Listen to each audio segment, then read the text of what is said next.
quite extraordinary, I have to say. You know, we knew this inaugural moment would be different from the rest simply because it's been moved indoors. This is now at the Capital One Arena, following in some ways sort of what they did back in 1985. The 2025 is so very different.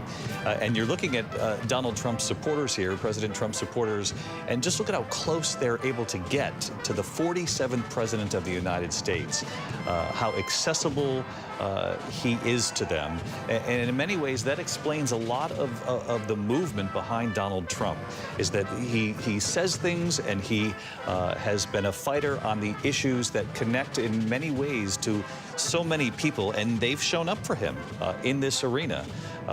And they're taking photos with their phones within inches of his face here as he and the First Lady now enter this arena.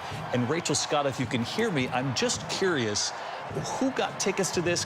Do we know any more editorial about who was able to get inside? Because I know it's not quite as large a crowd as they thought they were going to be able to have, but the folks who are there and who really believe in Donald Trump are quite lucky to have been this close to the 47th president.